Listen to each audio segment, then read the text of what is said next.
एक दिन एक सेठ जी को अपनी संपत्ति मूल्य निर्धारण की इच्छा हुई। लेखाधिकारी को तुरंत बुलवाया गया। सेठ जी ने आदेश दिया, मेरी संपूर्ण संपत्ति का मूल्य निर्धारण कर ब्यौरा दीजिए। यह कार्य अधिकतम 1 सप्ताह में हो जाना चाहिए। ठीक 1 सप्ताह बाद लेखाधिकारी ब्यौरा लेकर सेठ जी की सेवा में उपस्थित हुआ। सेठ जी ने पूछा, कुल कितनी संपदा है? सेठ जी, मोटे तौर पर कहूँ तो आपकी 7 पीढ़ी बिना कुछ किए धरे आनंद से भोग सके इतनी संपदा है आपकी। लेखा अधिकारी बोला। लेखा अधिकारी के जाने के बाद सेठ जी चिंता में डूब गए, तो क्या मेरी 8वीं पीढ़ी भूखों मरेगी? वह रात दिन चिंता में रहने लगे। तनावग्रस्त रहते। भूख भाग चुकी थी। कुछ ही दिनों में कृष्णकाय हो गए। सेठानी जी द्वारा बार बार तनाव का कारण पूछने पर भी जवाब नहीं देते। सेठानी जी से सेठ जी की यह हालत देखी नहीं जा रही थी।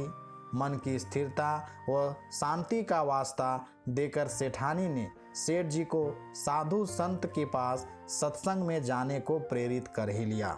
सेठ जी भी पहुंच गए एक सुप्रसिद्ध संत समागम में। एकांत में सेठ जी ने संत महात्मा से मिलकर अपनी समस्या का निदान जानना चाहा। महाराज जी, मेरे दुख का तो पार ही नहीं है। मेरी 8वीं पीढ़ी भूखों मर जाएगी। मेरे पास मात्र अपनी 7 पीढ़ी के लिए पर्याप्त हो इतनी ही संपत्ति है।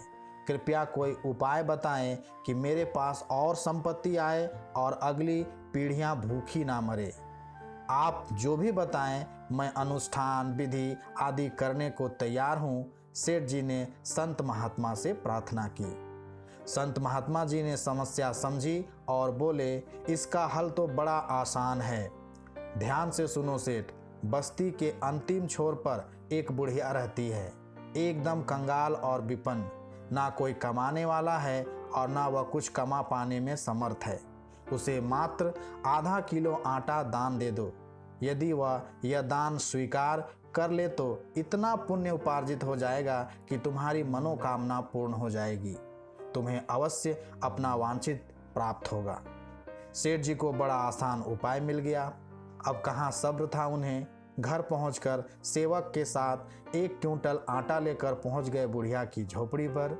माता जी, मैं आपके लिए आटा लाया हूँ, इसे स्वीकार कीजिए।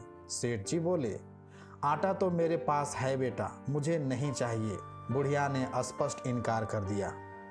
सेठ जी ने कहा, फिर भी रख लीजिए। बूढ़ी माँ ने कहा, क्या करूँगी रखकर, मुझे आवश्यकता ही नहीं है। सेठ जी बोले, अच्छा कोई बात नहीं, 1 क्विंटल ना सही या आधा किलो तो रख लीजिए। बेटा, आज खाने के लिए ज़रूरी आधा किलो आटा पहले से ही मेरे पास है, मुझे अतिरिक्त की ज़रूरत नहीं है। बुढ़िया ने फिर स्पष्ट मना कर दिया। लेकिन सेठ जी को तो संत जी का बताया उपाय हर हाल में पूरा करना था। एक कोशिश और करते सेठ जी बोले, तो फिर इसे कल के लिए रख लीजिए।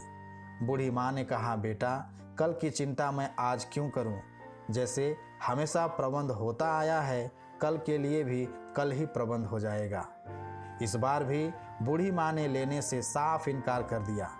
सेठ जी की आंखें खुल चुकी थी। एक गरीब बुढ़िया कल के भोजन की चिंता नहीं कर रही और मेरे पास अथाह धन सामग्री होते हुए भी मैं 8वीं पीढ़ी की चिंता में घुल रहा हूँ। मेरी चिंता का कारण अभाव नहीं, तृष्णा है। दोस्तों, वाकई में तृष्णा का कोई अंत नहीं होता है। जिसके पास संतोष रूपी सुख है, वही इस दुनिया में सबसे बड़ा धनवान है। अतः संतोष में ही सुख व शांति निहित है।